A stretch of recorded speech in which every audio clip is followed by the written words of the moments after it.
안녕하세요. 저는 지방에 혼자 사는 30대 딸아이 엄마입니다. 저는 직업상 고객의 이야기를 많이 듣는 편인데 그럴 때마다 듣는 이야기가 누군가의 불륜 이야기였어요. 고객들도 와서 수다 떨 때는 가까운 사람에게 하지 못한 이야기를 하곤 하거든요. 그럴 때마다 나와는 다른 세상의 일이라며 남일 듣듯 했는데 이번에 제가 그런 일을 당하고 보니 정말 모든 사람에게 일어날 법한 흔한 일이구나 싶었어요. 그리고 그 사람들이 그런 이야기를 누군가에게 하고 싶어 하는 마음이 이해되더라고요.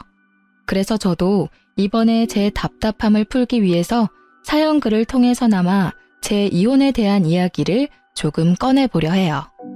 저에게는 남편이 있었어요. 크게 잘생기지도 않고 엄청 능력이 있지도 않은 평범한 남자였는데 활발하고 가벼운 성격이 장점인 사람이었죠. 제가 생각이 많고 좀 진중한 성격이었다 보니 남편의 그런 성격이 기분 전환에 도움이 많이 됐었거든요. 제가 끙끙거리며 고민으로 앓고 있을 때도 남편은 가볍게 저의 고민을 해소해주곤 했으니까요. 그런 면에서 저는 남편을 무척이나 고마운 사람이라고 생각했어요. 성격이 다르면 고생한다고들 하지만 저희는 오히려 그런 면이 서로의 모난 부분을 맞춰줬다고 생각해요. 남편이 너무 가볍게 몰아갈 것 같으면 제가 나서서 조금 무겁게 만들어주기도 했으니 시댁에서도 처음에는 저를 인정하는 듯 했어요. 3대 독자 아들이 안사람을 들이고 이제야 철이 든다고요.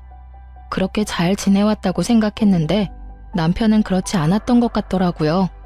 사귈 때는 여자 문제 같은 거 일으킨 적도 없었고 딱히 다른 여자에게 흥미를 많이 두는 것 같지도 않아서 다행으로 생각했죠. 그런데 어쩌다 그런 일이 일어났는지 지금도 의아할 따름이에요. 만약 사귀는 도중에 그런 낌새를 눈치챘다면 분명히 남편과 결혼하지 않았을지도 모르죠. 하지만 그때는 그런 사람이 아닐 거라는 확신했었거든요. 저도 당시에 콩깍지가 씌어 있었던 건지도 모르겠네요. 제가 남편의 외도 사실을 눈치챈 건 육아로 휴직 후 힘든 나날을 보내던 때였어요. 아이 100일을 치르고 드디어 애가 통잠을 자기 시작하던 시점이었는데 남편과 통화를 하다가 핸드폰 너머로 한 여자의 목소리를 들었어요. 분명 남편이 회사에서 일을 하는 시간이었는데 여성이 남편을 오빠라고 부르더라고요. 저는 침착하게 남편에게 물었죠. 방금 핸드폰에 들린 여자 목소리도 직장 동료야? 직장 후배. 당신도 알 거야. 저번에 당신 태워갈 때 같이 차 타고 갔던 그 후배. 그제야 기억났어요. 작고 왜소한 어려 보이는 동안의 여후배. 당시에 제가 남편 퇴근 시간에 그 근처에 있어서 같이 들어가져간 날이었거든요. 근데 조수석에 탔더니 뒤에 사람이 있었는데 그게 이 후배였어요. 남편 말로는 후배 약속이 제가 있던 곳과 가까워서 태워줬다고 했고 바로 내렸었거든요. 저는 그때 남편에게 웬만하면 여자는 차에 태우지 말라고 했었죠. 괜한 오해 받을 수 있다고 핀잔만 줬었는데 그때 남편은 그럴 리 있겠냐며 웃었거든요. 그런데 그때 그 여자는 분명 남편을 선배라고 불렀었어요.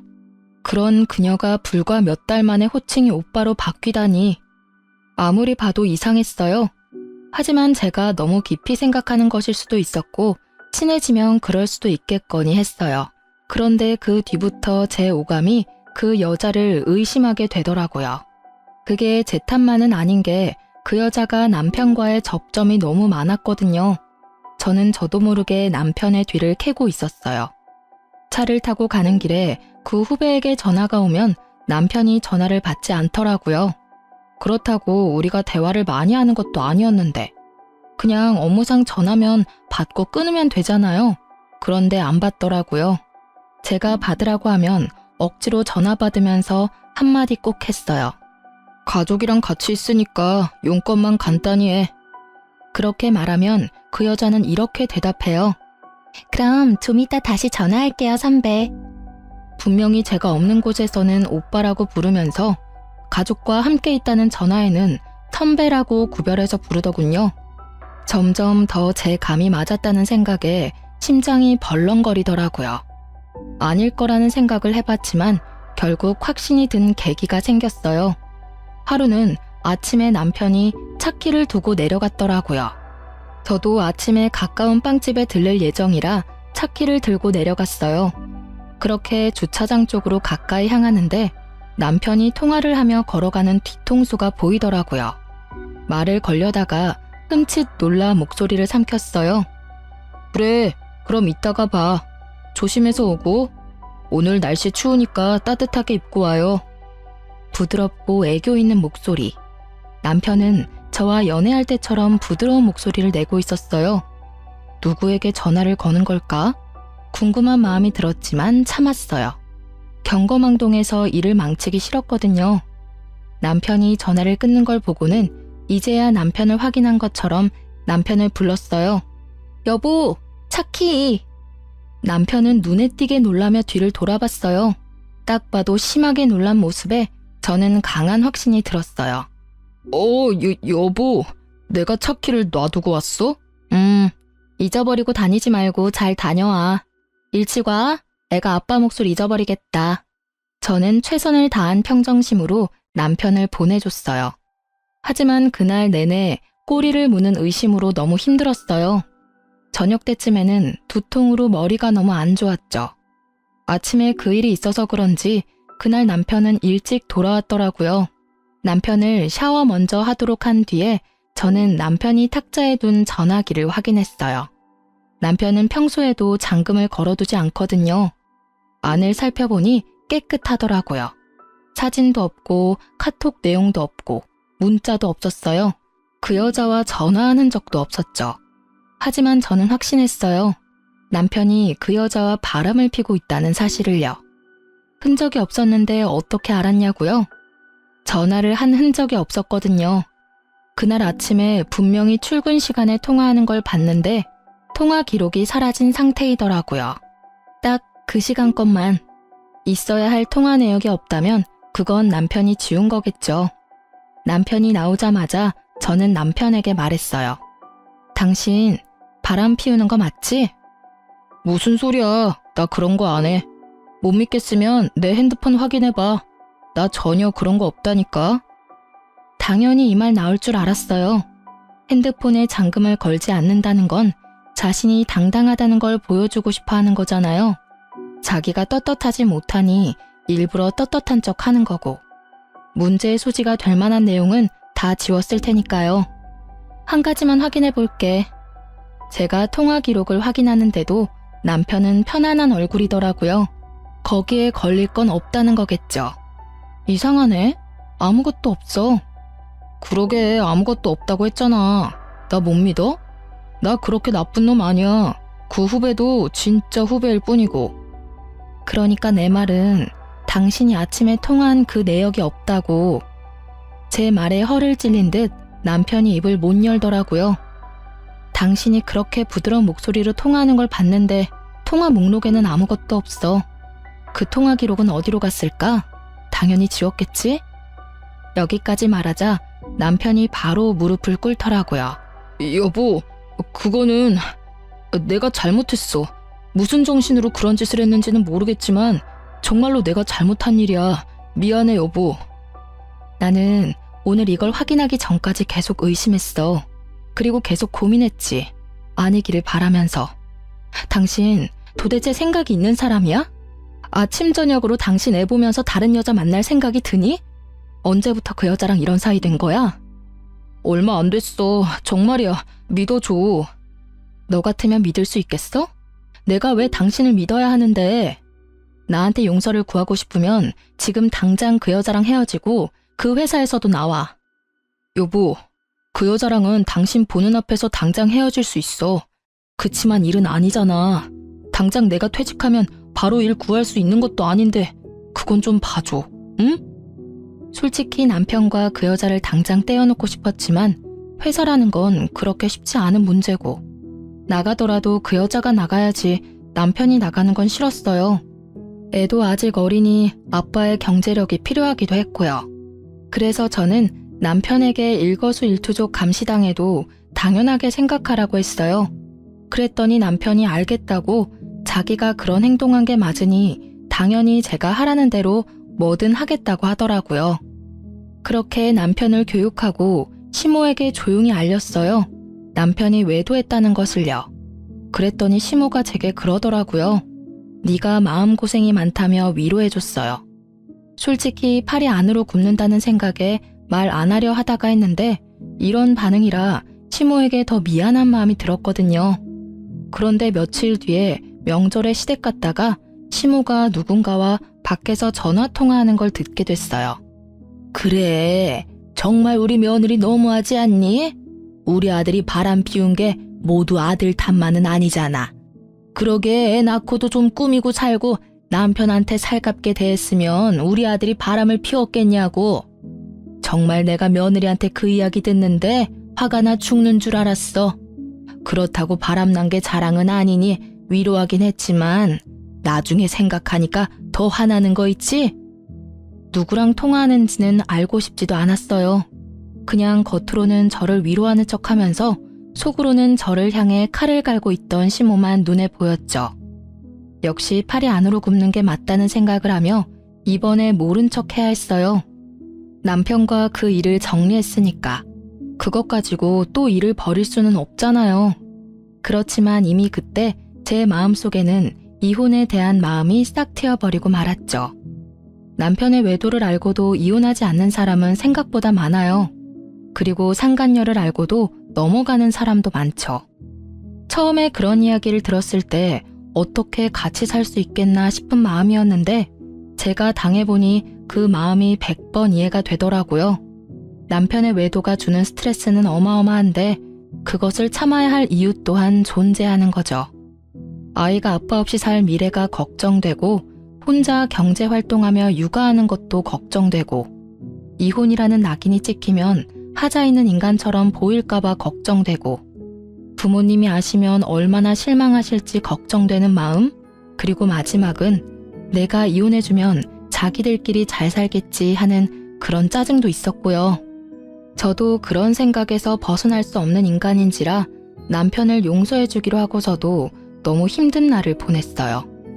그렇게 상처가 어떻게든 수습되어 갈 무렵에 저는 마지막 쐐기가 될 사건을 맞닥뜨리게 됐어요.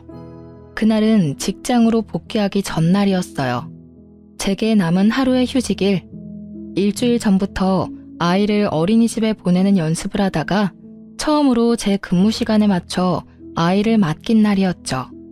이제 막 14개월이 된 아이를 맡기는 게 마음은 아팠지만 복귀하려면 어쩔 수 없는 결정이었고 생각보다 또래 애들이 많은 곳이라 안심하며 내일 직장에 갈 준비를 하는 중이었어요. 그런데 시모에게 전화가 왔더라고요. 화장실 청소하고 나오니 전화가 그새 4통이나 와 있었어요. 무슨 일이 났나 싶어 확인 즉시 시모에게 전화했죠. 넌 무슨 전화를 그렇게 안 받니? 죄송해요 어머님. 잠깐 화장실 청소하던 중이었어요. 혹시 무슨 문제라도 생겼어요? 문제? 네 남편이 지금 사고가 크게 나서 병원에서 수술하느냐 마느냐 하고 있는데 너는 집에서 팔자 좋게 쉬고 있니? 아니, 연락이 얼마나 안 됐으면 병원에 한번 와보지도 않아. 아주 긴급하게 수술 들어간다고 난리가 났던데. 저는 깜짝 놀라 들고 있던 핸드폰을 떨어뜨릴 뻔했어요. 그게 무슨 말씀이세요? 사고라뇨. 그 사람이 사고를 당했다고요? 남편이 어쩌다 사고가 났는지 물어볼 겨를도 없이 시모가 병원 이름을 대더니 그곳으로 오라고 하더라고요. 그리 멀지 않은 병원이었고 너무 경황이 없어 바로 가방만 챙겨서 병원으로 향했어요. 가는 동안 남편이 많이 다쳤나 싶은 생각에 겁을 내다가 문득 그런 생각이 들었어요. 그날은 평일 대낮이었고 점심시간도 아닌 오후 시간이었어요. 남편의 회사라면 지금 한창 컴퓨터 앞에서 일을 하고 있어야 할 시간인데 어쩌다가 차 사고가 났을까 하는 생각이요. 외근하는 직업도 아니었고 아침부터 저녁까지 회사 밖으로 움직이는 일이라곤 점심 식사 때가 다인데 점점 머릿속에서 상상만 커지던 그때 병원에 도착해서 시모에게 전화를 걸었죠. 그리고 얼마 뒤 병원 앞으로 나오는 시모의 표정이 완전히 일그러져 있더군요. 저를 향한 화를 그대로 표출하고 있었어요. 넌 도대체 집구석에서 뭘 하고 있길래 연락도 안 받아? 우리 귀한 3대 독자 아들 수술하러 들어갔어. 오른쪽 어깨부터 손목까지 아주 뼈가 박살이 나서 수술로 고정해야 한다더라. 너 대신 수술 동의서에 내가 사인까지 다 했어. 이런 일은 네가 해야 하는 일 아니니? 아들 아파서 가슴 철렁 내려앉는 것도 무서워 죽겠는데 내가 수술 동의서까지 사인을 해야 하냐고. 면목이 없던 제가 고개를 숙이던 그때 불현듯 머릿속에 시모에게 받은 부재중 통화가 떠올랐어요. 부재중 통화는 총 4통, 시모가 건 게 다였죠. 그런데 수술 동의서를 써야 한다면 당연히 아내인 저한테 연락을 했어야 하지 않나요? 저는 시모에게 물어봤죠. 어머님은 병원에서 연락받고 오신 거예요? 아들이 직접 전화 왔어. 네가 연락 안 받는다고 나더러 와달라더라. 도대체가 전화기는 왜 무음으로 해놓는 거야? 그러니까 전화를 못 받고 나한테 연락이 오지. 이상했어요. 남편에게 온 부재중 통화는 없었거든요. 저는 순식간에 남편의 사고로 놀라 흥분했던 피가 차갑게 가라앉는 기분을 느꼈어요. 남편이 수술실에 들어간 터라 남편에게 직접 물어볼 수는 없었지만 확인이 불가능한 것도 아니었죠. 저는 남편 차가 어디 있는지 확인하기 위해 먼저 남편 핸드폰부터 챙겼어요. 레카차 업체와 연락한 게 있나 싶어 통화 기록을 뒤지는데 바로 오늘 아침에 그 여자와 통화한 내역이 있더라고요. 인연 다 끊겠다 어쩌겠다 해놓고 여전히 연락하는 걸 보고 살짝 열이 받았지만 직장 동료이니 연락 정도는 할 수도 있다는 생각으로 연락처를 뒤졌어요. 별 내역이 없길래 남편 메시지를 확인하는데 메시지 기록 중에 카드 승인 내역이 있더라고요. 거기에 오늘 날짜로 숙박업소가 딱 찍혀 있었어요. 불과 4시간 전에 결제한 내역이요. 그걸 보고는 피가 거꾸로 솟는 기분이었어요. 아마 집에 들어오기 전에 이런 문자나 통화 기록을 일부러 지웠겠죠. 이번에는 지울 시간조차 없이 사고를 당해 들어가게 됐으니 지울 틈도 없었을 테고요. 화가 난 저는 최대한 냉정해지려 애썼어요. 그 메시지를 캡처하고 저는 남편 차가 어디 있는지 확인했어요. 남편 차가 어느 정비소에 있는지 확인한 저는 바로 그쪽으로 달려가 남편 블랙박스부터 확인하자고 했어요. 다행히도 블랙박스는 고장나지 않았고 열심히 제 할 일을 하고 있더군요. 저는 카드를 빼서 집으로 갔어요.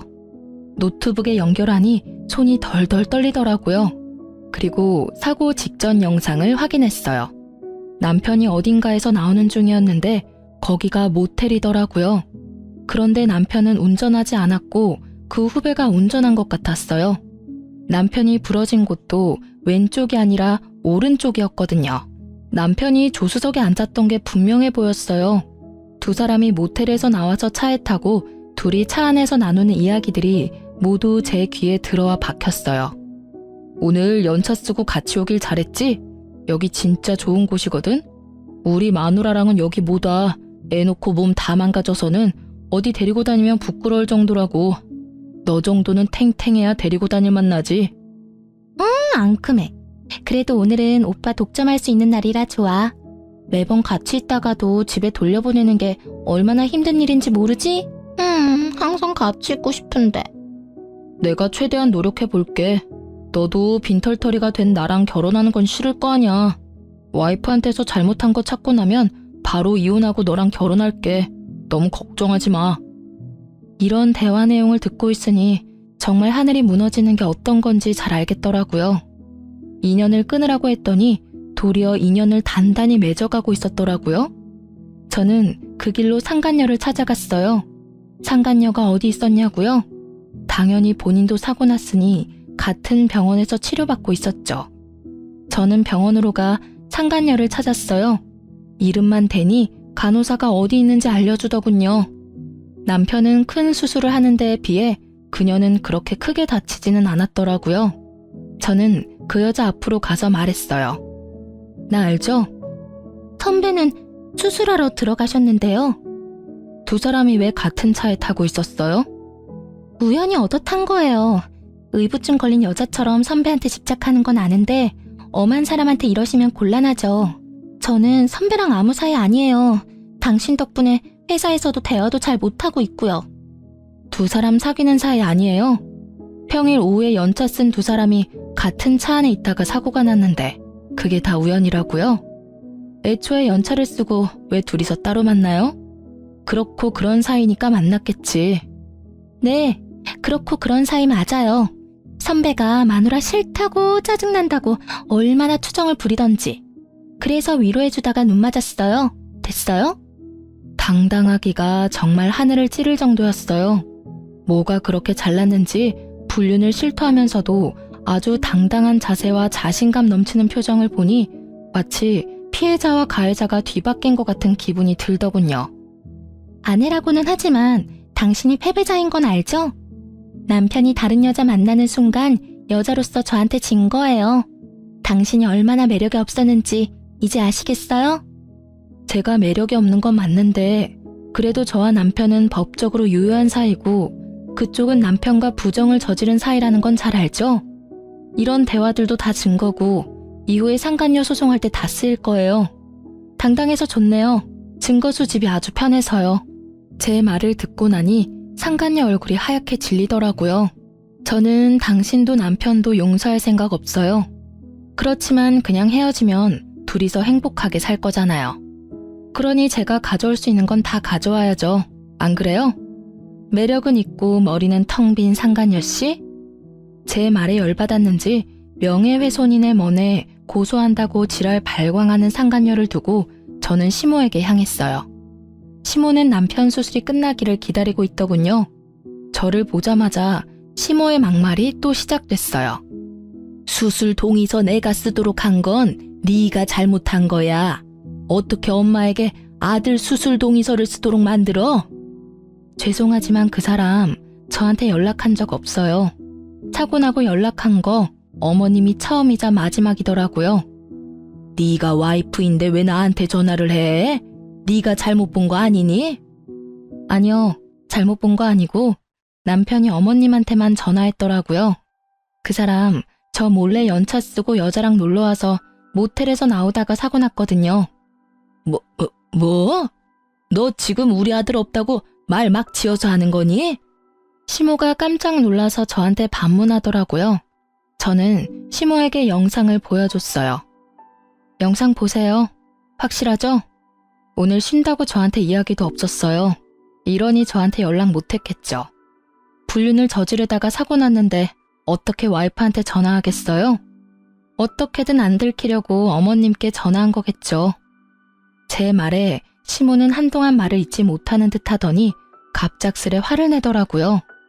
네가 우리 아들을 얼마나 좋았으면 애가 바람을 피우겠니?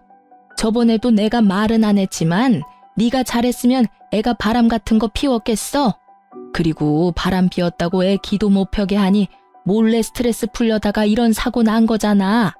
하나부터 열까지 다 네가 잘못했는데 뭘 잘했다고 나한테 또박또박 말댔구야? 적반하장도 유분수지. 이 말을 하고 싶은 걸 꾹 참았어요. 못 배우고 예의 없는 사람이라도 어른은 어른이니까요. 그렇지만 용서는 하지 않겠다고 다짐했어요. 시모도 상간녀도 남편도. 남편이 병원에 있는 동안 저는 착실히 이혼 준비를 시작했어요. 증거는 차고 넘쳤죠. 그럼에도 더 모으고 모았어요. 필요한 것뿐만이 아닌 부수적인 것들도 모두 긁어 모았어요. 당당한 상간녀를 보니 어떤 변명을 할지 상상도 가지 않았거든요. 모텔에 들어가서 현장을 직접 잡은 게 아닌 이상 어떠한 증거도 반박 가능한 것이 될 수도 있잖아요. 그래서 그들이 변명조차 못할 정도의 증거를 모았어요. 그리고 남편이 치료받는 동안 제 짐을 모두 싸고 아이와 함께 친정으로 건너왔죠. 아이도 절대로 빼앗길 생각이 없었거든요. 그렇게 남편의 퇴원일이 가까워질 때 저는 이혼을 통보하고 서류를 보냈어요. 이혼이 소송으로 진행되고 있을 때 남편의 퇴원일이 되었어요. 그런데 남편에게서 연락이 왔어요. 저기 여보, 혹시 지금 내가 있는 병원 와서 치료비 좀 내주지 않을래? 치료비? 그런 건 카드로 대충 내고 나중에 실비 청구하면 되잖아. 이혼 소송 중인 와이프한테 연락해서 할 말은 아닌 것 같은데 어이가 없어서 그런지 말이 곱게 나가질 않더라고요. 어쩔 수 없었죠. 제 이혼의 결정적인 원인이 된 남자니까요. 그게 실비보험 청구가 안 돼서 그래. 당신이 아니면 도와달라고 할 데가 없어서 그래. 우리가 이혼 소송 중이긴 하지만 아직 부부잖아. 당연히 내가 곤란할 때 당신이 도와줘야지. 실비 청구가 왜 안 돼? 당신이 들어놓은 실비면 충분할 텐데. 사실은 실비 보험 얼마 전에 해약했어. 뭐? 실비 보험을 해약했다고? 뭐 때문에? 해약하면 해약금 나오는데 그게 좀 필요해서. 그걸 어디에 썼는데? 그 이야기에 남편이 입을 꾹 닫더라고요. 말을 안 해주더라고요. 그런데 아시죠? 말을 안 하면 안 하는 대로 그게 자백이 된다는 거. 너 설마 그 보험 해약금 상간녀한테 다 썼어? 그 여자한테 썼다고 하면 좀 그렇고 얼마 전 주말에 제주도 놀러 갔을 때 썼어. 아니, 그 정도면 보험 해약 안 하고 네 돈으로 써도 되잖아. 그건 그렇지. 근데 그러면 당신한테 들키잖아. 카드 결제 내역이나 통장 내역은 그대로 남는데 돈이 비면 이상하게 생각할 거 아니야. 그래서 보험 해약하고 나중에 따로 들려고 생각했었지. 그러다가 여태껏 못 들었고. 웃음밖에 안 나오더라고요. 들키기 싫어서 보험까지 해약하고 해약금으로 여자랑 놀러 가다니. 이런 기발한 발상은 어떻게 할 수 있는지 궁금하기까지 했죠. 저는 남편에게 말했어요. 아주 잘하는 짓이다. 잘했어. 이혼 소송 중인 와이프한테 바람 피워서 미안하다 사과는 못할 망정 전화해서 치료비나 대달라고 찌질하게 굴어? 보험 해약한 건 당신이니까 당신이 알아서 병원비 마련해. 아니면 그 돈 다 쓴 상간녀한테 도와달라고 하든지. 당신도 참 뻔뻔하네. 나랑 이혼 절차 밟고 있으면서도 나한테 돈을 받고 싶어? 내가 돈을 줄 거라고 생각했다는 게 참 웃기지도 않고. 나 당신한테 이제 어떤 것도 뺏기고 싶지 않은 사람이야. 그게 10원짜리 한 장이라도. 너하고 그 상간녀한테는 절대 뺏기기 싫거든? 병원비 대주는 걸 왜 뺏긴다고 하는 건데? 솔직히 바람 피운 게 아무리 잘못이라고 해도 내가 이렇게 아파서 죽을 것 같은데 와이프가 돼서 병문안 한 번을 안 오고 병원비도 내달라는 게 아니라 빌려달라는 거라고. 빌려주든 어쩌든 난 안 줄 거야. 너 내가 정리하라고 한 여자랑 바람 피우다가 그렇게 된 거지? 그게 내 탓이야? 네 탓이지. 그 여자랑 만나지 않았으면 네가 그런 장소에서 사고를 당했을까? 전혀 아니지. 그 시간이었으면 일을 하고 있었겠지. 그리고 병문안? 내가 가면 좋겠어? 좋은 소리 안 나올 거 뻔한데. 네가 원하면 가서 욕이나 시원하게 한 판 해주고 올까? 어? 대답해봐. 진짜 사람 많은 데서 환자복 입고 욕 미어 터지게 받아먹게 해줘? 버럭거리는 제 목소리에 남편도 깜짝 놀랐는지 아니면 그제야 제정신을 차린 건지 버벅거리다 전화를 끊더라고요. 뻔뻔하기도 하지. 자기가 어떻게 사고가 났는데 저한테 돈을 빌려달래요? 제가 빌려주면 그걸 갚기는 하겠어요? 절대 그러지 않겠죠. 갚고 싶어도 상간녀가 옆에서 갚지 말라고 난리치겠죠. 안 봐도 눈에 훤하더라고요. 그렇게 속 터지는 대화를 하고 전화를 끊었는데 바로 직후에 시모가 연락이 왔더라고요. 이번에는 또 무슨 말도 안 되는 이야기로 제 속을 뒤집어지게 만들까 싶었는데 남편과 똑같은 이야기를 하더라고요. 며느라가 네가 얼마나 화가 났을지 잘 안다. 아들이 잘한 거 하나도 없는 것도 잘 알아. 그때 내가 너한테 화낸 거는 마음이 복잡해서 그랬어. 솔직히 발은 안으로 굽는다고 부모니까 어쩔 수 없었지. 아들이 반성할 시간을 좀 주면 어떻겠니? 지금 당장 이혼하는 건 너무하지 않니? 아픈 아들 조리해야 할 시기에 소송은 너무 힘들어. 그리고 병원비도 지금 제대로 다 못 내고 있는 지경이라 와이프인 네가 좀 부담을 해줬으면 싶구나. 아들 녀석 보험이 또 없다 하니. 어머님, 무슨 말씀하시는지 잘 알겠어요. 그런데 저도 참을 만큼 참았다고 생각하진 않으세요? 만약 어머님 딸이 저 같은 상황이었어도 그렇게 말씀하시겠어요? 바람난 남편 기껏 용서해줬더니 결국은 반성도 없이 바람난 여자 또 만나서 이번에는 사고까지 쳤는데 제가 왜 병원비까지 부담해야 하죠?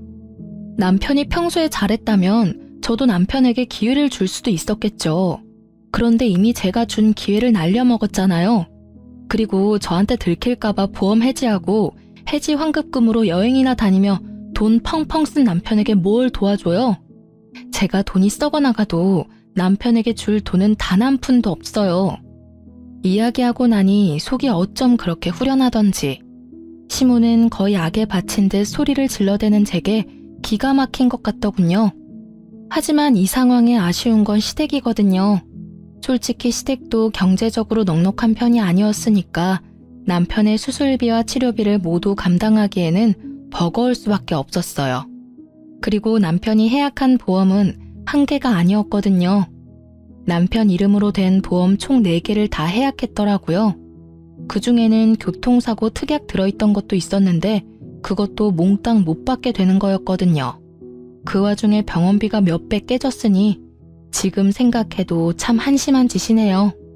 여자는 만나고 싶고 나한테 들키기는 싫고 결국은 보험 해지했다가 병원비 고스란히 다 내게 생겼으니 하늘이 천벌을 내린 게 아니면 뭐겠어요? 그래, 네가 화난 거는 나도 잘 안다. 하지만 너희는 소송 중이지만 부부야. 부부는 서로 도와줘야 하고 나는 네가 그렇게 나쁜 애는 아니라고 믿는단다. 아들 한 번만 도와주거라. 아들도 반성하고 있고 2번 다시 그 여자 안 만난대. 그때도 제가 하겠다는 대로 뭐든지 한다고 했어요. 어머님은 그 여자가 새로 사귄 여자라고 생각하시는 것 같은데 그 여자 저번에 저한테 들킨 그 여자예요. 2번 다시 안 만난대요. 기지도 않네요. 그 여자랑 그 뒤로 꾸준히 만나놓고는 거짓말을 어찌나 잘하는지. 하긴 어머님은 아들 바람난 게 제 탓이라고 생각하시니까 그런 말씀 편하게 하실 수 있겠네요. 그런 면에서는 어머님도 똑같으시죠. 앞에서는 저 위로하는 척 하시더니 결국은 뒤에서 다른 사람한테 제 욕 열심히 하시는 거 봤어요. 제 말에 시모가 허를 찔린 듯 놀라더군요. 그럴 수밖에요. 지금 이 순간 그 말을 할 줄 누가 알았을까요? 저 다 봤어요. 명절에 어머님네 갔다가 애 낳고 관리 안 해서 남편 바람 피운 거 제 탓이라고 그렇게 말씀하시는 거 다 들었어요. 그래서 더 해주기 싫어요. 제 마음속에서 남편과 저는 이미 남남이에요. 애가 있든 말든 상관없이. 그러니까 저한테 이혼 번복에 대한 이야기는 꺼내지 마세요. 너 후회할 거야. 우리 아들 같은 남자가 세상에 어디 있다고. 너 같은 애가 그런 남자 만날 수 있을 것 같아? 남편 덕분에 크게 되어서 남자 만날 생각도 없어요. 거짓말이나 하면서 여자 만나러 다니는 남자 세상에 그렇게 많다던데. 알면 데려갈 여자는 있겠어요? 하긴 그 상간녀라면 잘 데려가겠네요. 그쪽에 말해보세요. 저한테 와서 아쉬운 소리 마시고. 저는 그렇게 말하며 시모 전화를 끊었어요. 그 뒤로 시모에게서 연락이 오지는 않았어요. 이혼 소송은 그렇게 마무리가 되고 저는 싱글맘이 되었어요. 재산 분할 위자료, 양육권, 친권. 그 중에서도 친권과 양육권은 지키기 위해 애썼어요. 아이만은 뺏기고 싶지 않았거든요. 시댁이 손이 귀한 집이기는 하나 아들을 더 귀하게 여기니 딸아이는 제게 그냥 넘기듯 하더라고요. 양육비 내기 싫어서 마구잡이로 우기는가 싶었는데 그게 아니었어요. 알고 보니 시모가 상간녀에게 남편 병원비를 좀 내달라고 했다더군요. 남편과의 결혼을 조건으로 말이죠. 결국 두 사람은 저와 남편의 이혼이 정리되면 재혼할 생각이었다고 해요. 그 상간녀가 아이는 싫다고 했다는 거죠. 그리고 한 가지 조건을 덧붙였대요. 만약 자기 상간녀 위자료 나오면 같이 갚아야 한다고요. 나중에 그 이야기를 전해 들었어요. 저야 뭐 이미 이혼까지 다 된 마당에 신경 쓸 일은 없었지만 그래도 두 사람이 잘 사는 건 너무 싫잖아요. 둘 사이 일을 여전히 알아보고는 있었죠. 그나저나 참 얍삽하다고 해야 하나? 잔머리가 잘 돌아간다고 해야 하나? 그 여자도 진짜 대단하긴 하더라고요. 전 남편 재혼하고 석 달이 지났나? 제 직장에 남편 회사 동료분이 찾아오셨더라고요. 저는 미용 관련 일하거든요. 예전에 남편이랑 결혼할 때 소개받아서 여태껏 제게 와주시는 단골이세요. 어머, 자기 잘 지냈어?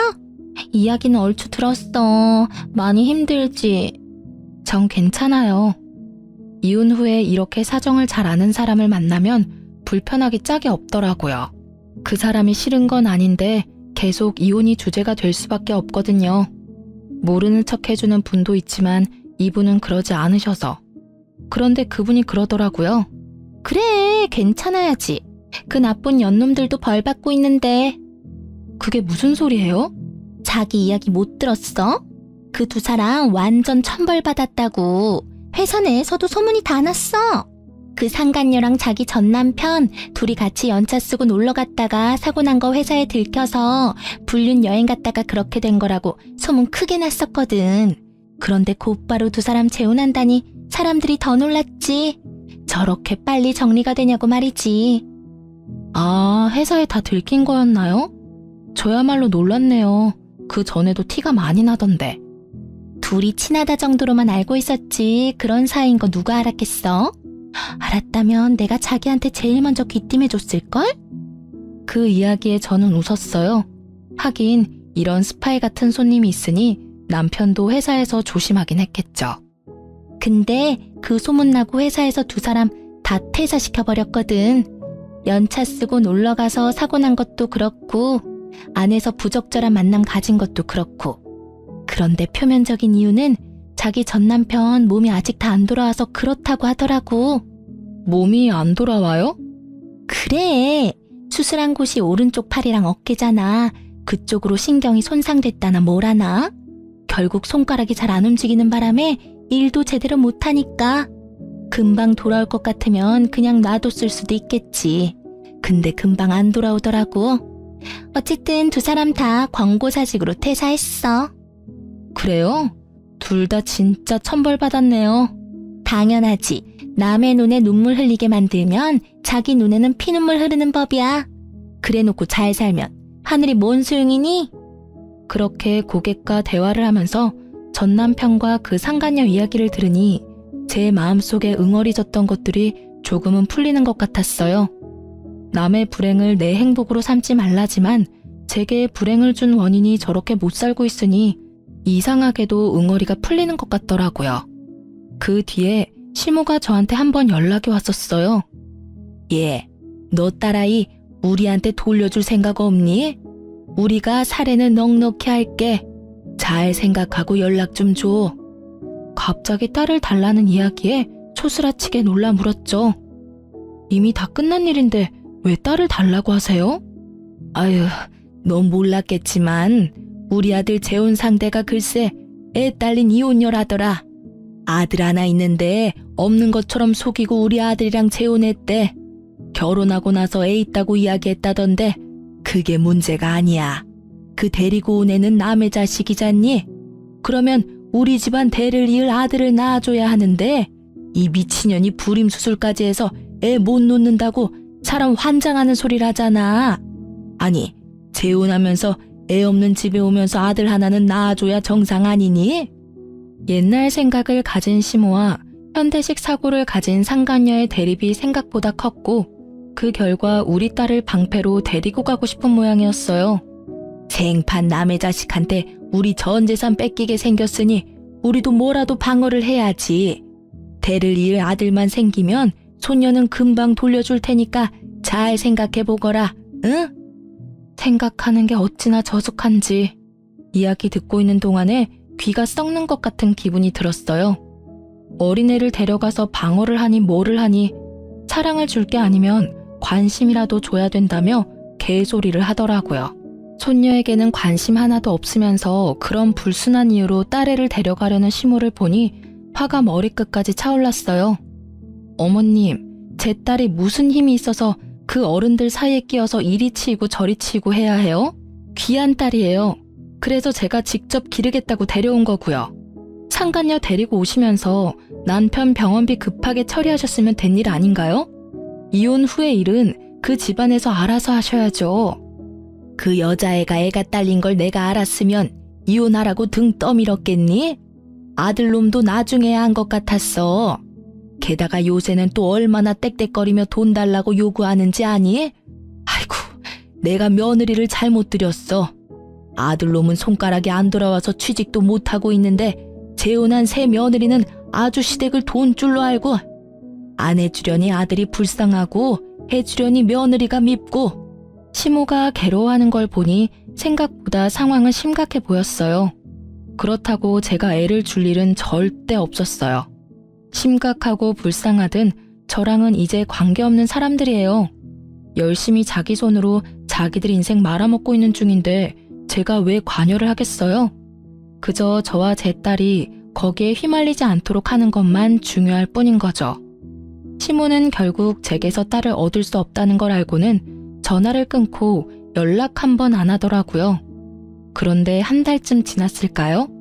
제 고객이 연락이 와서 알려주더라고요. 전 남편과 살고 있던 그 상간녀가 도망갔다고요. 저는 상간녀 위자료 소송을 해서 그 여자에게서 돈을 받고 있었는데 불과 며칠 전에 그 위자료가 다 지급됐었거든요. 그래서 생각보다 빨리 들어왔다고 생각했는데 알고 보니 전 남편 퇴직금을 몽땅 제 위자료로 지급하고 남편 버리고 집을 나가버렸다고 하더군요.